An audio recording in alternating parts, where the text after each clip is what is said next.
C'était là les articulations de cette édition. À toutes et à tous, bonsoir. Une usine de Sim-Togo sera bientôt construite à Awandjelo, dans la préfecture de la Kosa. Elle viendra pallier le problème de pénurie de ciment dans notre pays. La pose de la première pierre a eu lieu ce matin. Elle a été présidée par le chef de l'État, Faure Essezimna Nyazingbe. Mais tout a débuté avec l'arrivée du président de la République sur le futur site de la cimenterie. Je vous laisse découvrir les images de l'arrivée du chef de l'État ce matin à Awandjelo.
C'était là donc l'arrivée du chef de l'État ce matin à Awandjelo. La demande en ciment est de plus en plus forte dans notre pays ces dernières années, nécessitant une nouvelle usine de production. Et la future cimenterie d'Awandjelo viendra donc suppléer la première de Sim-Togo à Lomé. Nestor Mozo. Cette pierre posée par le président de la République, Faure Essezimna Nyazingbe, donne le ton au démarrage des travaux de construction de l'usine de cimenterie à Awandjelo, à l'entrée sud de la ville de Kara. Lorsqu'on considère la propension du Togolais d'avoir sa propre maison et vu les difficultés ces dernières années liées à la disponibilité du ciment, on comprend alors la joie de la population de la Kosa par rapport à la construction de l'unité de production d'Awandjelo.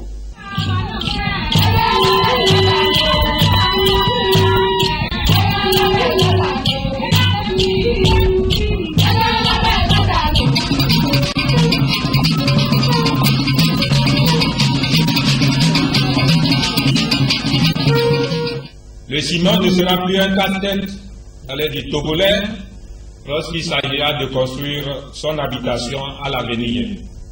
C'est tout le secteur de l'immobilier et des bâtiments et travaux publics qui se trouvent ainsi développés. Beaucoup d'espoir suscités en matière d'emplois locaux, d'économies de tous ordres et surtout de risques désormais minimisés. L'usine d'Awandjelo sera la quatrième dans le pays du groupe Heidelberg Cement, après l'unité appelée Sim-Togo, celle de production de granulats, Granule Togo, et l'usine de clinker nommée Scan-Togo. Le 21 mars 2012, dans le cadre de la profession de l'étude de faisabilité pour la construction de l'usine de Tabigbo, nous avons signé un protocole d'accord avec la République togolaise qui a prévu la construction d'unités de broyage supplémentaires de 200 000 tonnes par an dans la partie nord du Togo. C'est le lieu de reconnaître le rôle combien important joué par le chef de l'État togolais et son gouvernement pour que ce projet devienne une réalité avec comme point de départ la cérémonie de ce jour. Monsieur le Président de la République togolaise, soyez sincèrement remercié. En acceptant d'investir dans la construction de cette quatrième unité au Togo, notre groupe s'est donné la volonté d'accompagner la politique du chef de l'État qui consiste à rapprocher l'activité industrielle des populations. Avec la cérémonie de ce jour, le Togo écrit une nouvelle page de la politique industrielle et minière de son histoire. Excellence, Monsieur le Président de la République, avec une production annuelle de 200 000 tonnes de ciment, Sim-Togo pourra satisfaire à terme la demande du marché national et sous-régional, ce qui placera le Togo au premier rang des pays producteurs de ciment dans la sous-région. Pour y parvenir, Simtogo entend ériger sur ce site un complexe industriel moderne, respectant les normes environnementales édictées par la Banque mondiale et les autres partenaires au développement. Des emplois seront nécessaires, aussi bien pour l'usine que les carrières d'exploitation du calcaire en amont et à Tchambadé. Les services techniques de l'État veilleront chacun en ce qui le concerne à la mise en œuvre stricte des engagements pris par le promoteur. Simtogo s'est aussi engagé en application de la loi du 5 mai 2011 portant contribution des entreprises minières au développement local, à mener des actions sociales et de développement en vue de créer un climat de paix et de sérénité dans l'environnement immédiat. D'un coût d'environ 15 millions de dollars, soit un peu plus de 7 milliards 500 millions de francs CFA, le projet de construction de la cimenterie d'Awon Djelo va sans doute donner un nouveau visage à la ville de Kara. Les travaux seront exécutés dans un délai de 24 mois.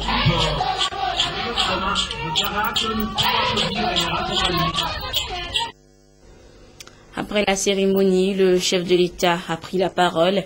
Faure Gnassingbé a, dans son adresse, souhaité une année pleine de réussite à la population de la région de la Kara, tout en faisant une mise au point en cette période préélectorale. Le chef de l'État a appelé ces populations à éviter de faire l'amalgame entre les rencontres concernant les activités de développement et celles à caractère politique. Nous écoutons le chef de l'État, c'était ce matin à Awon Djelo.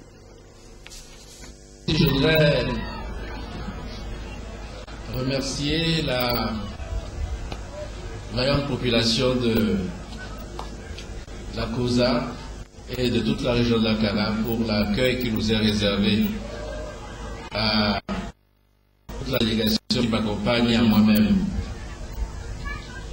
Et profiter, puisque depuis le début de l'année, c'est la première fois que je me rends à Kara, pour vous remercier des vœux que vous avez adressés et surtout pour vous souhaiter une bonne année 2015.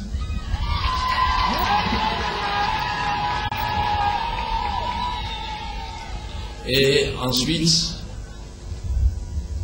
dire que cette année 2015 est une année importante pour notre pays et vous savez, le rendez-vous politique qui nous attend dans quelques mois, pour ne pas dire dans quelques semaines, et rappeler ici que le Togo a fait le choix du pluralisme politique. Dans notre pays, il y a une majorité, une opposition, et c'est le peuple togolais, par ses choix, qui départage les partis politiques. Et dire que quand nous venons à des manifestations comme celle-ci, nous venons en tant que président de tous les Togolais. Nous ne venons pas en tant que responsable de partis politiques. C'est le président des Togolais qui est ici ce matin, c'est le gouvernement du Togo qui est ici. Et on n'est pas président d'une partie du pays et opposant d'une autre partie. Et je tiens à ce que l'opposition, les responsables d'opposition soient respectés. Le droit de manifester est reconnu par notre Constitution. Il faut simplement respecter la loi quand on manifeste. Donc l'opposition, si elle veut manifester tous les jours pacifiquement, je l'y invite. Et c'est le peuple qui, dans quelques mois, quand les candidats se présenteront devant lui, le jour venu, il va départager les candidats à cette élection présidentielle. Donc je ne veux plus que dans les manifestations comme celle-ci, les responsables de l'opposition soient vilipendés. Je ne l'accepterai pas. Bonne année 2015.